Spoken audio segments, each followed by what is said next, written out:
Little bonding strip. This attaches the rear fenders to the back of the truck.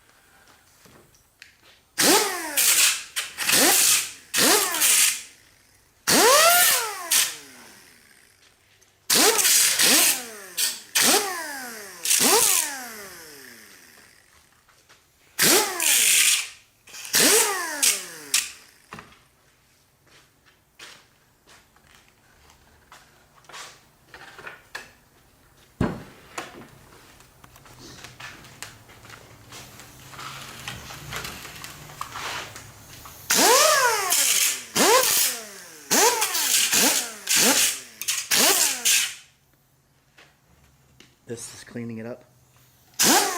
Just a rough clean. When the customer gets the part, these edges are all ground down smooth. This backside, he grinds the backside though to glue it. But these edges are all cleaned up. I drill the holes to put the screws in while it's sitting on the car because it's just easier to handle. But all along here are indexes, and you drill those holes out a 7/8 bit so that you can get the screw in to screw this to the bed of the truck.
Now we need a little thin screwdriver. So I'm going to pry those things out.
What I'm indicating here are little dimples that are in the part.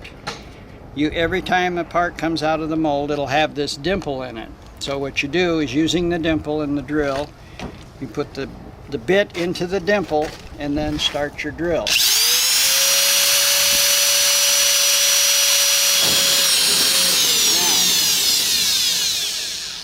I work the drill in a rotation like this in order to make the plug a little smaller than the bit. It makes it come off of the hole saw a little easier. It's not as hard getting it off.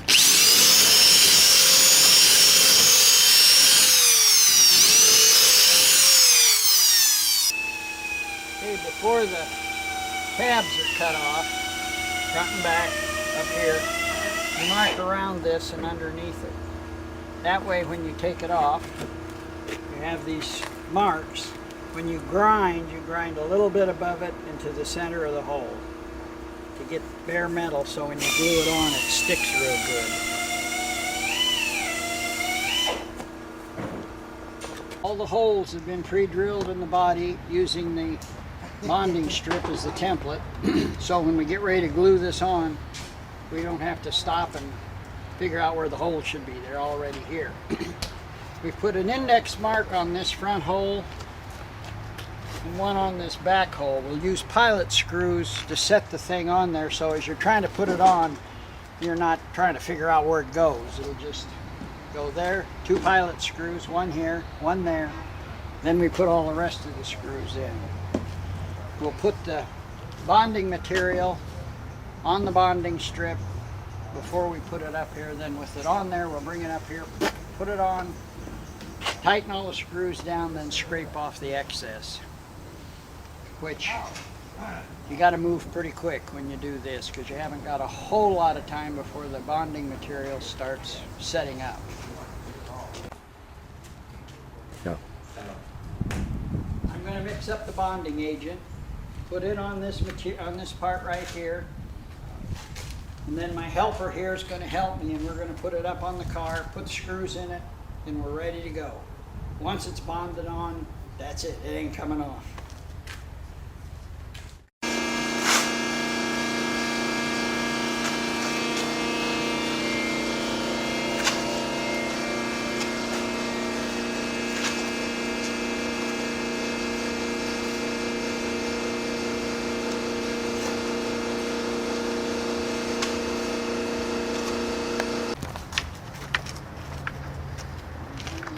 You ready to go up against? Line your screw up, and I got mine. How are you doing?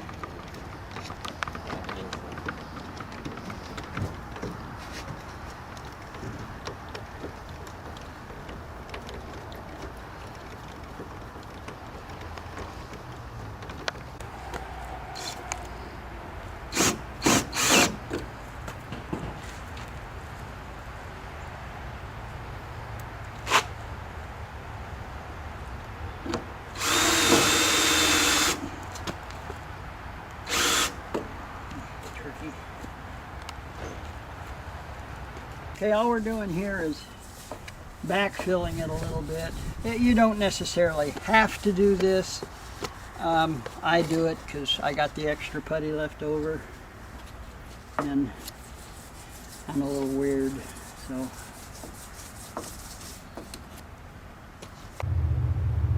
Okay, go ahead.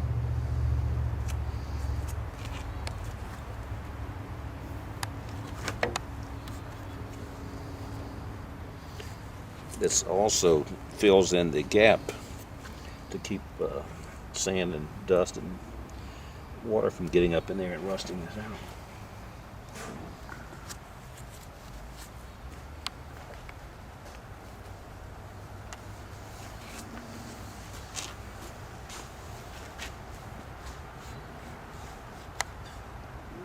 Just got cut. Okay. Action. Okay, you want to take that in? That end fits the best.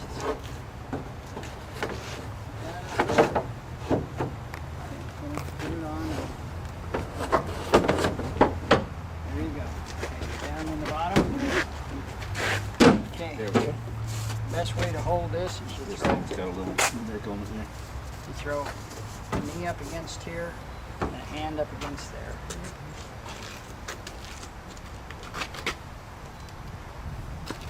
Okay. You don't have to push real hard.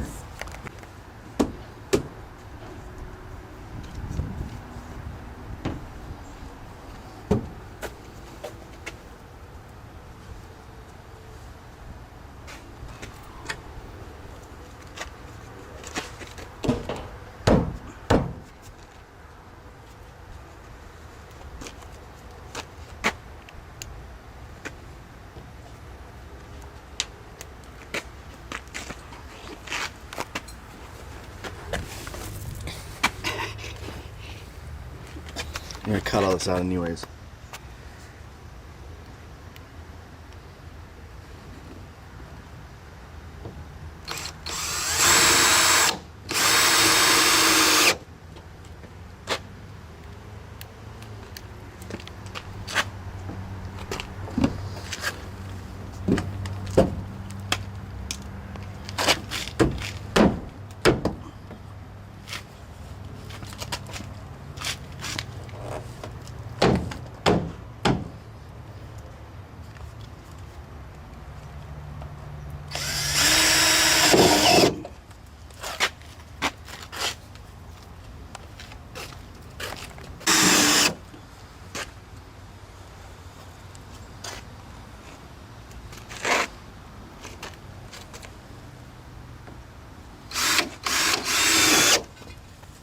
That's it. Here I go. Action. Once the fender's put in place and you put the screws in it to hold it, then it'll come off. Everything will be cleaned up good. More bonding agent will be put on, and then it'll all be screwed in place. Once it's in and the stuff is all oozed out everywhere, you take your putty knife and clean the edges off so they're clean. Then when everything is completely cured, then you take a block with sandpaper. You sand this edge and let the block ride on here and on here, and then that cleans that edge up, makes it look like it was stamped at the factory. And that's the way it came out. Shoot. Once this is all cured and you're ready to do your sanding, then you take your screws out that you put to hold the fender in. Take them out. Of course, now you have a screw hole there that's a little bit on the jagged side. So you take a countersinker, you countersink the hole. You don't have to countersink it a lot, just enough that you can put a little bit of putty in there. It'll cure. Then when this is sanded off, you'll never know there was a screw put in it. But you want to make sure you use a bonding agent or adhesive or whatever you want to call it that dries. When it's dry, it dries very hard. It doesn't have a lot of flex left in it. So you use it to putty up the screw holes after they've been countersunk. Then you're ready to block the fender out and prime it. Go. Okay, what we're getting ready to do now is take the pre-fit fender off so that we can get the glue to glue the fender on permanently. So now that it's been fit, we know where it goes. We can put the screws back in it to hold it in place. We're now going to take it off to glue it.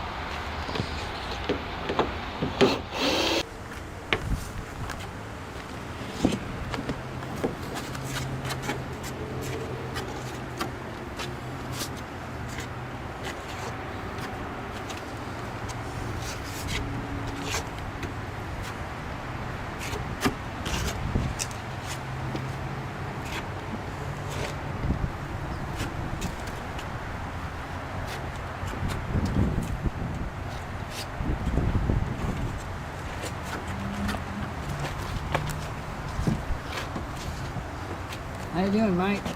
Fine. Good. I do lots of drywall. There ain't much difference. Yeah. Well, you know, Putty's putty, huh? yeah. I've done a lot of body work. I do drywall. Pretty good at finishing that. Any special instructions you want to give to me? No, it's just get the stuff on and Time is of the essence, right? yeah, and you don't want to dilly of the dally too much because the stuff only has a certain amount of shelf life, and then What is it, 5 minutes? you're probably good for 20 minutes. Oh, I thought it was 5. I'm thinking, oh, gotta keep moving.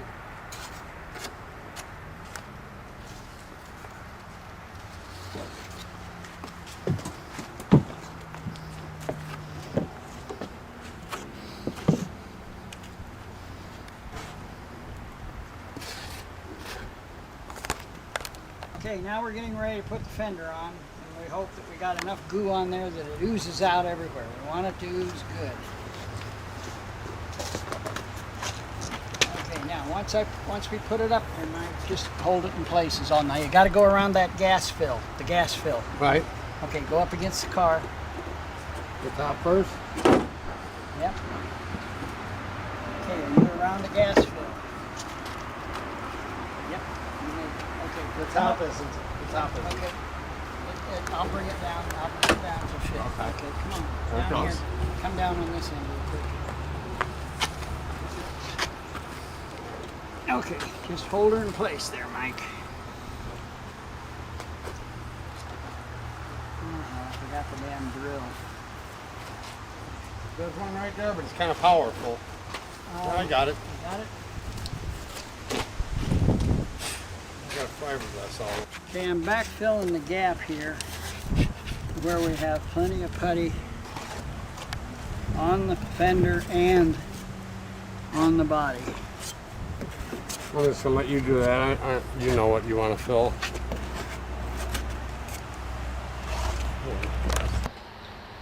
What I'm doing now is I'm just finishing this edge off with the bonding material, just so it comes time to sand, it'll have all the filler in it that it needs, so when you start sanding, everything will match up. All the radiuses and everything else will. Okay, right now we're taking the material that when we clamped the fender down tight, the material oozed up. So now what we're doing is blending the fiberglass piece into the metal. The one thing you have to watch is this fender's rolled. So if you, I'm going to exaggerate now, if you come in with your block and you set it flat like that, you're going to end up, it's going to look like a fiberglass piece put onto a piece of metal. You have to have your block at the same angle the top of this is, so that it looks like this just flows up and it was stamped into the metal that way.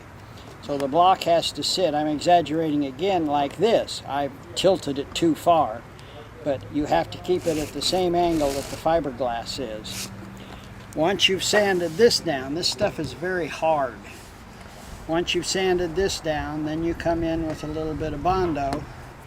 Put a little bit of Bondo in here and do your final sand to have everything exactly the way you want it, because the Bondo will cut real easy compared to what this stuff cuts. It's very hard. You can see here we have sanding here, but we still have part of the bonding material on top of the fiberglass, so we have to go down far enough to where all of this bonding material comes off, and when you're done you'll have your fiberglass edge showing with a nice smooth finish like this. See, this is still hanging out over the fender too far. As you can see, the fender's back here, but the bonding agent's over to here. So this has to be sanded more until this edge here is gone and we have just a straight edge of the fiberglass. Then we've got it far enough.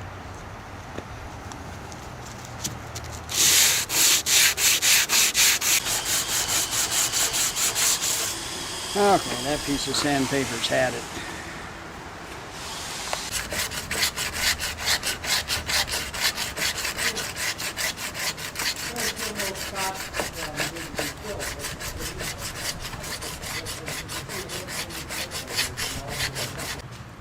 Well, we're doing the corners here just like we did up here, cutting them into where they look like they're stamped. This is the slow and hard way of doing this with a block and a piece of sandpaper. If you had an air file, you could do this really fast.